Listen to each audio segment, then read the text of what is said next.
Every day, money leaves your accounts faster than it arrives. One click, one swipe, one add to cart. Shopping never sleeps, and neither does the pressure to keep spending. Prices rise, bills multiply, debt grows quickly, and it seems like you just cannot escape. We're told this is normal. You are not bigger than the program. This is just how life works. But the truth is, the system is not sustainable. Working harder isn't helping you get ahead. Sometimes you feel like you can barely keep up. Low Spend 2026 isn't about deprivation. It's about stepping off that treadmill that never slows down, questioning habits that you were never taught to question, and deciding that never getting ahead is no longer acceptable. This is a pause, a reckoning, a reset. In this video, I'm giving you my 6-step low buy year framework. So these are my rules, and you can add to them as you see fit. So if you have any tips for others to be successful for an entire year, please make sure you add them in the comments. So the first step in my framework is to remove all ambiguity. What you want to do from the very beginning is set very clear categories for 3 things: low buy, no buy, and allowed categories. Okay. You also want to clearly define what is considered essential and non essential. You can either commit to all categories for 1 year, or you can rotate categories each month. For me, I am setting my categories and I am committing to them for an entire year. They will not rotate month to month. Whatever you decide to do, make sure you stick with it. Let's talk about the allowed categories. So my allowed categories are all essential items. And along with that, I only buy one item at a time unless it goes on sale and I can use up the item within a reasonable amount of time. So that includes things like soap, toothpaste, shampoo, conditioner, detergent, cleaning supplies. You guys get it, right? So toiletries and household items, things that I need to function from day to day. The items that are on the no buy list include jewelry, home decor, body care, electronics, handbags, and anything related to any hobby that I have enough of, like planners, notebooks, agendas. I don't need any more of those. I love journaling, but I think I have enough.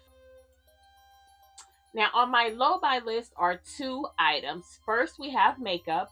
I only replace makeup when it's empty, which is what I did for 2025, and that works like a charm. My second item on my low buy list is clothing. Clothing for me is a very low buy, and that is only because I am still losing weight. So if I need something, then I will go buy it. But it is an extremely low buy category for me because I don't buy a whole lot of clothing. I have enough, but unfortunately, your girl, she been kicking that weight. The bottom line, and to keep it really simple, I am not buying anything unless it runs out. And if it's a non essential item, it may not get replaced at all. So, why is removing ambiguity important? It's important because if you don't remove it, it creates a loophole for you. Loopholes lead to impulse decisions. You need to clearly define your rules up front to eliminate decision fatigue and prevent emotional spending in the moment. Set your categories and stick to them. Step number 2 is to create a spending guardrail. I think you all will like this one, but this gives you a structure to help you reduce that decision fatigue. Some potential guardrails can be a weekly or a monthly spending limit. So, for example, a weekly spending cap is basically a personal budget limit for discretionary spending over a period of 7 days. So, you may have a weekly spending limit of $50, and you cannot go over spending more than $50 per week. Or you may say, my spending for the month is $150. So this guardrail prevents you from going over that $150. So even if something is in your allowed category, but you're over your 150, that guardrail will stop you from proceeding. You can't go no further. You spent your 150, you're done. Another really good guardrail is the one in, one out rule. If you buy one item, then one item has to go. If you buy five items, then five item has to go. And taking it even further, without buying anything in 2025, I had a period of time where I got rid of five items per day. Some of them were sold, some of them were donated, and some of them went into the trash. But a lot of that was because I did lose weight. So I had a lot of things to get rid of. Let's just say that. It's another guardrail that you can set up for yourself. So, what is my guardrail for low buy year? I have capped my spending on non essential items at $100 per week. So, at the end of the year, if I spend $100 per week, that will be $5,200 spent. That's if I do. It's highly unlikely. Most weeks I spend nothing. I'll go 2 or 3 weeks and I'll spend zero. But I wanted to have this in place just in case. The average American spends between $697 and $1,497 per month on non essential purchases. So I think my $100 per week is good for low spend year. If I need to adjust it, I will. But I would like your honest opinion. Do you think $100 per week is realistic? Is it too much? Is it too small? Do I need to adjust it? Let me know what you think. Why does this work? It works because guardrails provide structure without restriction. By setting your limits in advance, you protect your progress while still allowing some flexibility, which makes it sustainable in the long term. You guys, we are doing this for 1 year. Sustainability is key. Step number three is a mandatory pause. If you have been on my channel for any amount of time, you already know where I am headed. So, this prevents me from impulse spending, and this works like a charm. So, what I do, if I want something non essential, I put it on a list and I wait 72 hours. If I want something, it goes on a list so that I can think about it. I need a little bit of time to think. Do I really want this, or am I just acting out? Is it the girl math kicking in? I'm kidding. I don't use girl math. But do I really want this? Let me just really think about this. Or has the dopamine kicked in? Is it a little bit of FOMO? Or do I really want this item? Most items sit on my list for weeks, some items for months. There are some items that have been there for years. The point is, I use this rule as a waiting period to see if I really want something or not. Yeah, I have gotten so good at this that I hardly make any impulse purchases. Like, seriously, impulse purchases are no longer an issue for me. But I always keep this 72-hour rule because I don't want to get too confident. Now, do things sell out? Sometimes. But guess what? There is not one item that has sold out that I am thinking about today. Normally, if I put it on my 72-hour list and I allow it to sell out, that means I didn't want it that bad anyway. Why does the mandatory pause framework work? Because most impulse purchases are driven by emotion and not need. Adding time between desire and action breaks the impulse loop and it allows rational decision making to take over. I'm telling you, if you implement a 72-hour pause, it is a game changer. Step number four is to audit convenience shopping. So, convenience shopping is when you pay extra money to save. So, these are things that help you save time, effort, or hassle on everyday purchases. So, delivery services, subscriptions, ride sharing, tap to pay. So, it's often those small, frequent transactions, but they do add up significantly and they can hinder your financial goals. Although these things are set up to make your life more simple, it can become a hidden cost. So, what usually happens is that these small expenses add up and they quickly drain your budgets, especially when compared to the alternative like doing it yourself or packing a lunch. So, how does convenience shopping affect low buy year? It usually fosters impulse habits, increased household expenses, it creates clutter, and it supports habits that are contradictory to a low buy year. So, what do? You unsubscribe and delete all temptation. All apps and emails from retailers and delivery services need to go. Now, if you do your convenience audit and you find a high value in food delivery, then you keep it. But during your audit, you should be able to find something that you can remove, whether it is a delivery service that you're not using or a subscription. Remember, we are cutting the frequency, not the enjoyment. So if you truly cannot find anything to cut, then just use less of it. So if you like your food delivery, cool.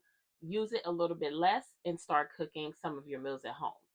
Another tip in this category: remove all of your saved payment details from websites and apps. So the one click buying make it a lot harder so that you actually have to think and put in work if you want to check out.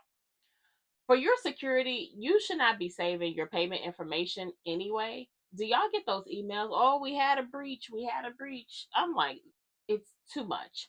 But why does auditing convenience shopping work? Because when you engage in convenience shopping, it hides those small, frequent transactions that feel harmless, but they compound rather quickly. The only thing you want compounding quickly is interest that is being paid to you from your savings and investments. So if you audit these items, it can expose areas where money is leaking, and it'll create an opportunity for you to reduce your spending without sacrificing your quality of life. I want you all to live a wonderful life. But if there are areas to cut back, low by year is the perfect time. All right, step number 5 is to elevate your thinking when it comes to finances. When it comes to your money, your number one priority should be you. Now, I mean, if y'all have kids or immediate family that you're taking care of them too, but you get the drift. It should be you and your family and the people that you are feeding. When it comes to spending money, understand that your spending habits are behavioral, okay? Your behavior is shaped by neuroscience, learned patterns, emotional triggers, societal influences like family, culture, media, psychological biases. I have a video coming out about all of this and how it affects your spending, but I want you to understand you are bigger than the program. No matter how much these companies spend on marketing, advertising, nobody can make you spend your money but you. Cut the mental noise. This applies to me as well. This applies to me as well. I am in the trenches with you. But I want you all to break loose from the handcuffs and take your control back. Spending is not something that happens to you, it's a response. It's often automatic to cues that you've been conditioned to react to. But if you are aware, you can interrupt that cycle. I want you to just pause for a minute and question the urge and decide intentionally and shift from being a passive consumer to an active decision maker. Okay, stop letting everyone have control of your money, the retailer, the influencer. Take your control back. Okay, no algorithm, no advertisement or influencer has power over your money unless you hand it over. Big facts. Big facts. Why does the mental elevation framework work? Because spending is behavioral, okay? If you elevate your mindset, you will see a shift from reactive consumption to intentional control, making it harder for any type of marketing or trend to have an emotional effect over you. The more you understand your own patterns, the harder it becomes for anyone to spend on your behalf. Once you get your thinking on board, it'll be so much easier to pay off debt, to save, and invest. Number 6, now that you got your mind on board and you're saving money from your low spend year, it is time to redirect the money. So think about what your top financial goals for the year are and use the money to achieve those goals. If you watch my 2026 finance goals video, you know that my top finance goal this year is to increase my investments. I actually did a little bit more investing today. For you, it may be paying off debt, saving for your emergency fund, down payment on a house, Roth IRA, or you may be investing with me. Why does redirecting your money framework work? Because behavior change sticks when it produces visible results. So when you direct save money towards meaningful goals, it reinforces the habit and it turns restraint into tangible progress. You'll see that your savings are increasing. For me, I feel amazing when I see an increase in my investments. Like it literally does something to me. So I hope you will join me on Low by Year so that we can hold each other accountable. Your first action is to go ahead and set your low by rules. Remove all ambiguity. Okay, Low by Year 2026 is a personal finance commitment significantly reduce non essential spending for 1 year. Okay. Save money, reduce clutter, become more mindful consumers, and crush all financial goals. My number one finance goal this year is to invest more, and Low by Year will help me reach that goal. Throughout 2026, I will be posting monthly updates to track my progress and yours, and I will also be posting support videos. So, a year from now, the question won't be what didn't you buy? It will be who you became when you finally decided that your future was worth more than the next purchase. If you found this video helpful, don't forget to like, subscribe, and hit that notification bell to never miss out on more financial education. If you have topic ideas or questions, drop them in the comments below and I'll gladly help. Thank you so much for watching, and I'll see you in the next one. Bye.